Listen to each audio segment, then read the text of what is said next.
Sobre esse assunto, nós vamos falar agora com Marcos Vinícius de Freitas, ele que é professor de Relações Internacionais e já está aqui conosco.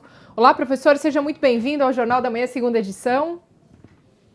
Muito prazer, bom revê-los. Professor, o senhor poderia começar explicando para nós o que causou toda essa tensão, todo esse conflito aí entre os Estados Unidos e Irã?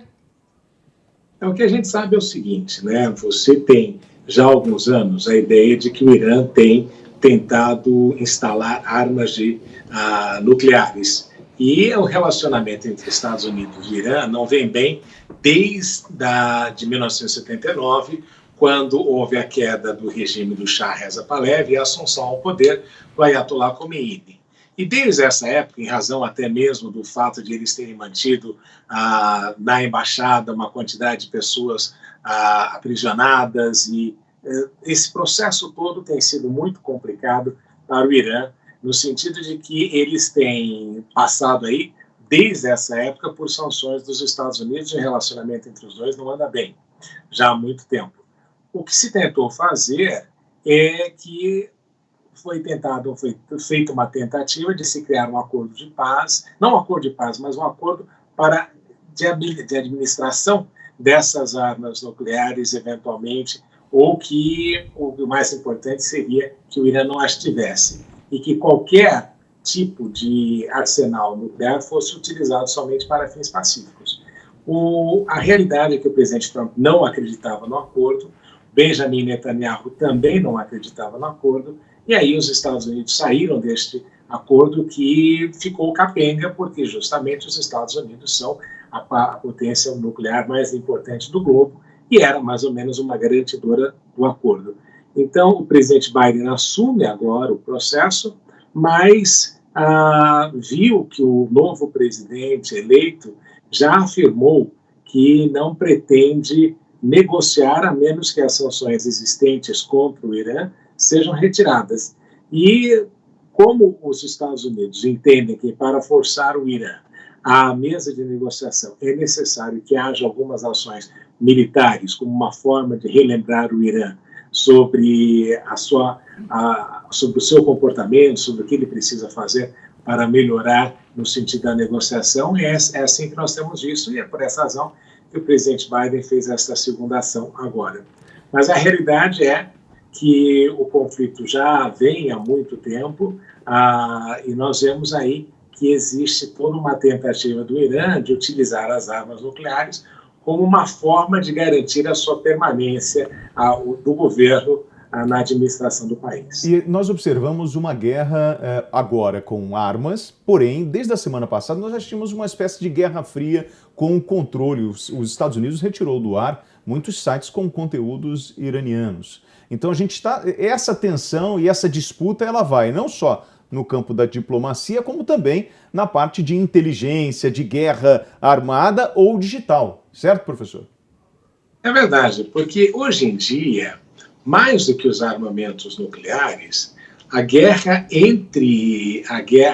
cibernética, ela é, de fato, a grande preocupação.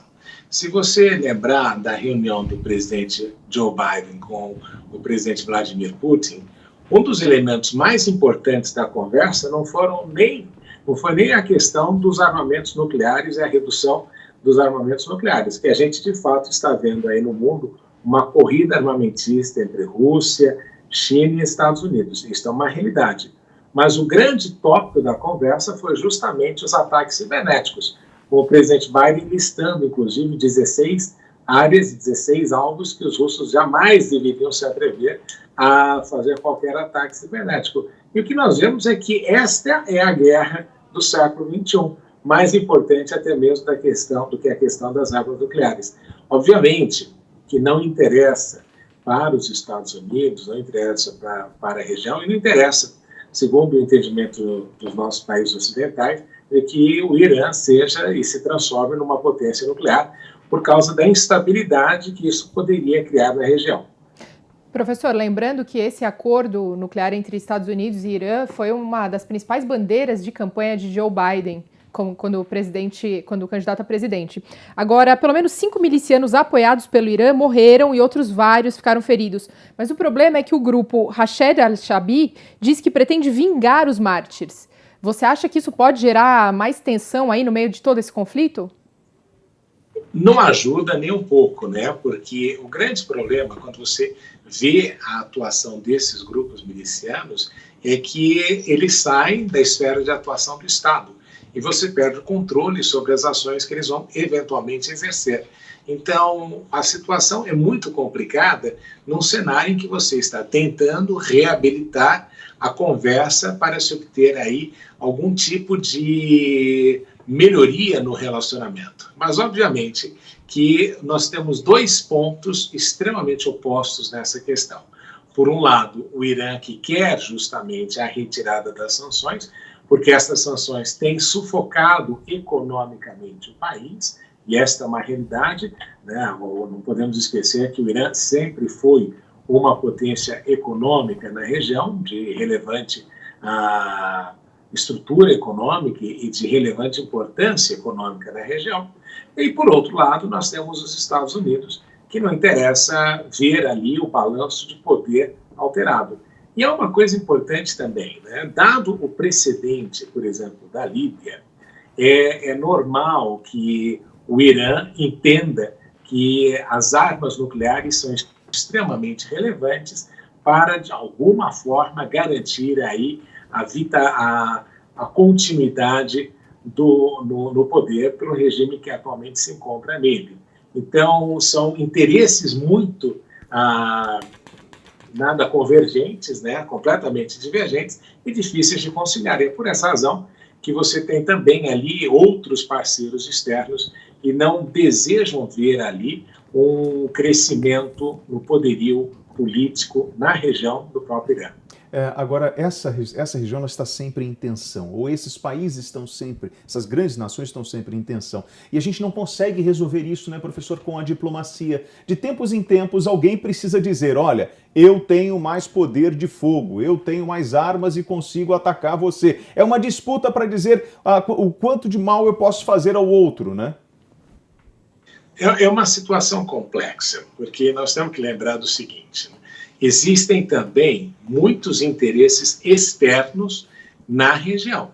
É só a gente lembrar que aquela região é a principal produtora de petróleo no mundo e que por muito tempo nós temos tido uma dependência da região.